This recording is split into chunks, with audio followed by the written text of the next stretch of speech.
Shalom sahabat Aku dan Dia, apa kabar Anda hari ini? Doa saya Anda dalam keadaan baik dan berbahagia. Senang sekali saya Anis Priambodo dapat menemani Anda dalam 15 menit ke depan. Hari ini saya akan membahas tentang panggilan hidup kudus. Kiranya Tuhan Yesus Kristus senantiasa memberkati Anda dan selamat mendengarkan.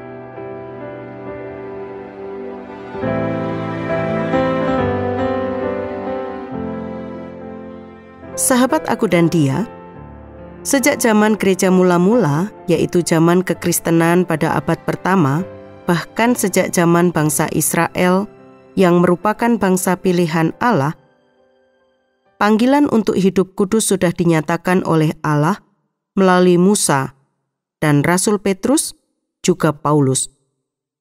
Bahkan ketika kita membaca seluruh bagian Alkitab dari mulai Perjanjian Lama, yaitu kitab Kejadian, sampai kitab Wahyu di Perjanjian Baru, kita mendapati bahwa Allah menghendaki agar kita hidup kudus. 1 Tesalonika 4 ayat 1-3 bagian A dan ayat 7. Akhirnya saudara-saudara, kami minta dan nasihatkan kamu dalam Tuhan Yesus. Kamu telah mendengar dari kami bagaimana kamu harus hidup supaya berkenan kepada Allah. Hal itu memang telah kamu turuti, tetapi baiklah kamu melakukannya lebih sungguh-sungguh lagi. Kamu tahu juga petunjuk-petunjuk mana yang telah kami berikan kepadamu atas nama Tuhan Yesus. Karena inilah kehendak Allah, pengudusanmu. Allah memanggil kita bukan untuk melakukan apa yang cemar, melainkan apa yang kudus. Dan bagian firman Tuhan ini sangat jelas, yaitu kehendak Allah adalah hidup dalam kekudusan. Mari kita membaca Alkitab kita di dalam surat 1 Petrus pasal 1 ayat 13-16.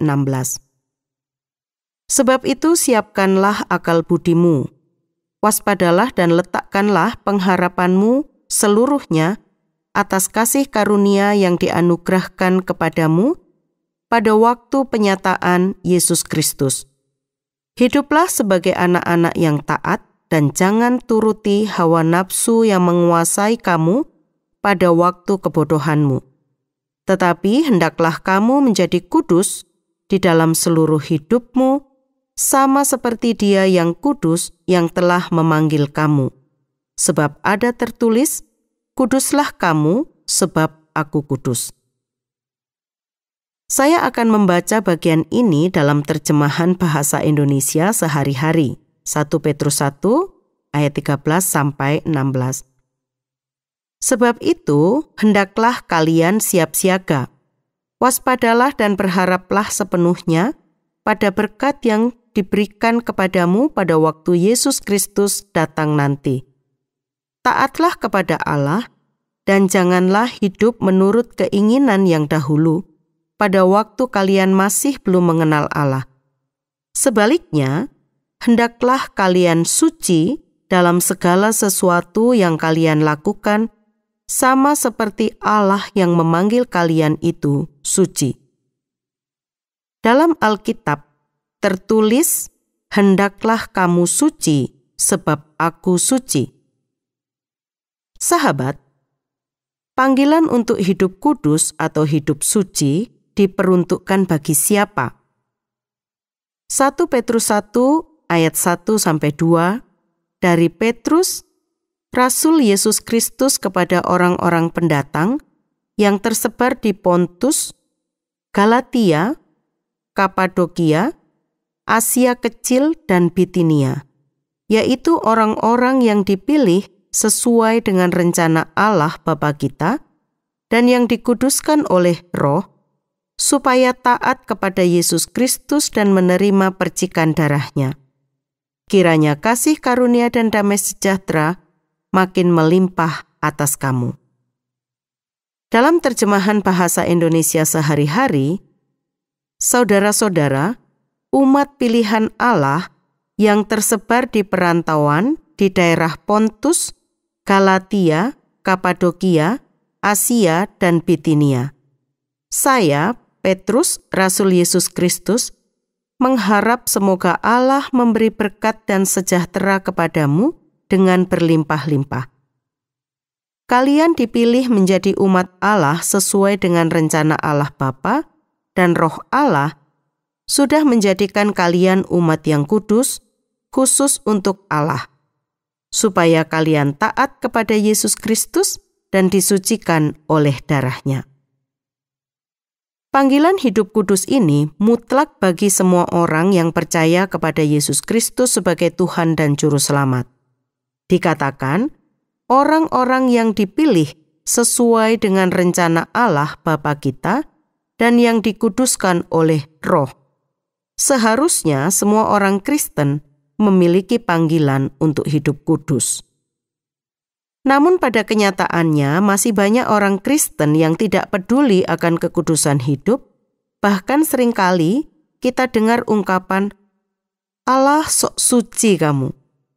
Ungkapan ini ditujukan kepada orang-orang yang berusaha untuk melakukan apa yang benar dan menolak melakukan hal-hal yang tidak baik, yang menyimpang dari kebenaran.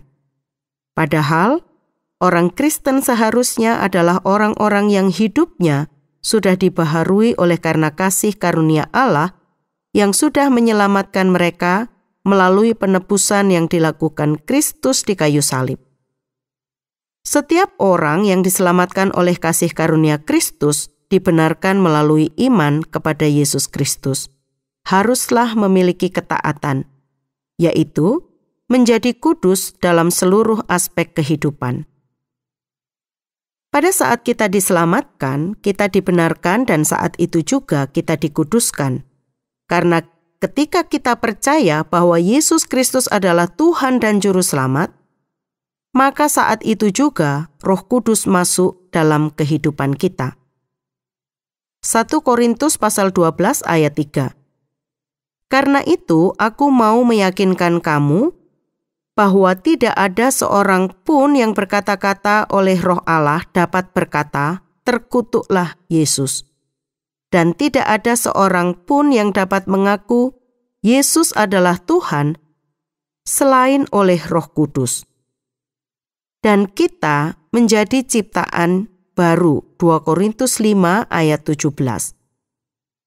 Pengudusan merupakan proses yang terus-menerus dalam hidup setiap orang percaya. Sehingga semakin lama semakin serupa dengan Kristus. Roh Kudus yang akan mengerjakan proses ini sepanjang umur kita, agar kita bertumbuh dalam kekudusan. Sebab tanpa kekudusan kita tidak seorang pun dapat melihat Allah. Ibrani 12 ayat 14. Orang-orang yang percaya kepada Tuhan Yesus Kristus disebut sebagai anak-anak Allah, yaitu orang-orang yang sudah diselamatkan, dibenarkan, dikuduskan, diperdamaikan dengan Allah, diubah menjadi semakin serupa dengan Kristus. Sahabat aku dan dia, di satu sisi Allah melimpahkan anugerah-Nya dan di sisi lain, Allah menuntut kita melakukan kehendak-Nya. Efesus pasal 2 ayat 8-9. Sebab karena kasih karunia, kamu diselamatkan oleh iman. Itu bukan hasil usahamu, tetapi pemberian Allah. Itu bukan hasil pekerjaanmu, jangan ada orang yang memegahkan diri. Ada keseimbangan antara anugerah dan tuntutan. Allah yang memprakarsai agar kita diselamatkan. Hanya oleh anugerah-Nya, kita menjadi percaya. Dan kita harus memenuhi tuntutannya, yaitu melakukan apa yang dikehendakinya. Efesus 2 ayat 10. Karena kita ini buatan Allah, diciptakan dalam Kristus Yesus untuk melakukan pekerjaan baik yang dipersiapkan Allah sebelumnya. Ia mau supaya kita hidup di dalamnya. Kita yang sudah dibenarkan berarti kita menanggalkan manusia lama dan mengenakan manusia baru yang diciptakan menurut gambar dan rupa Allah, yang memiliki tabiat yang benar dan kudus. Efesus 4 ayat 21-24.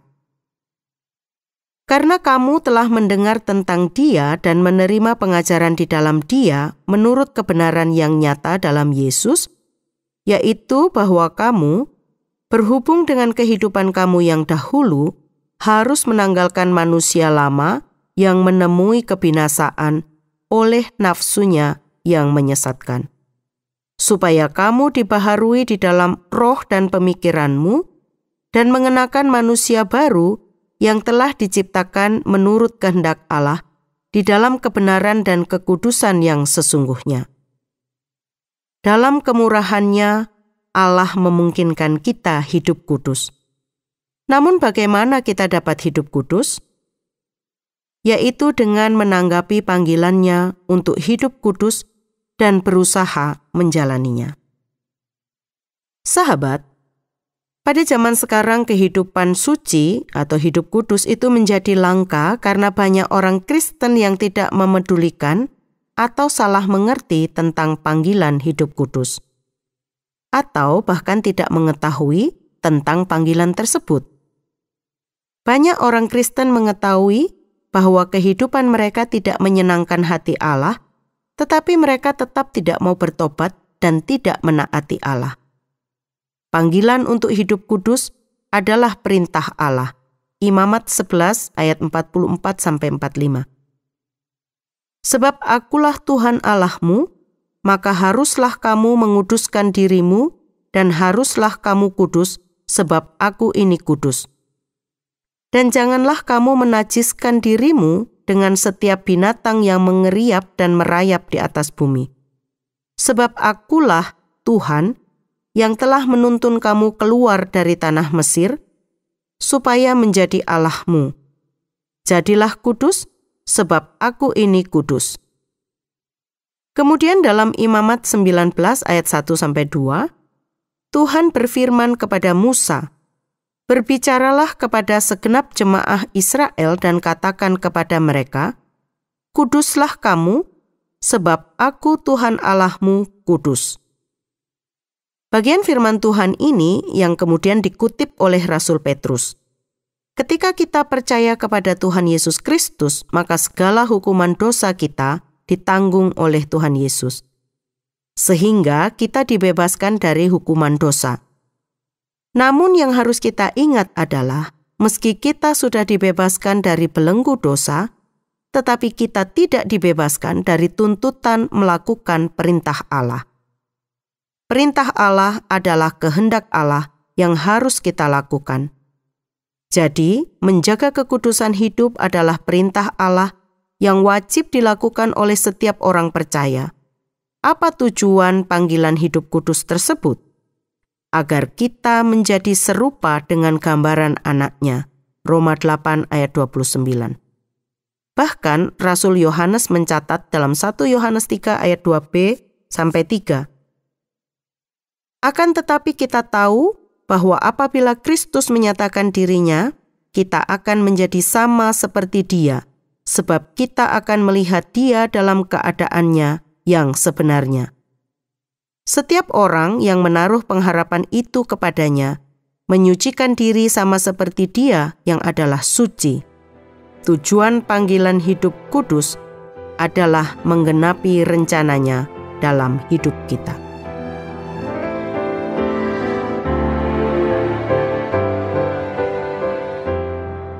Sahabat Aku dan Dia, usai sudah perjumpaan kita kali ini. Bila Anda ingin membagikan kisah Anda atau Anda ingin memberi usul maupun pertanyaan, hubungi kami melalui SMS atau WA ke nomor 081 333 777 386. Saya Anis mohon pamit, sampai jumpa.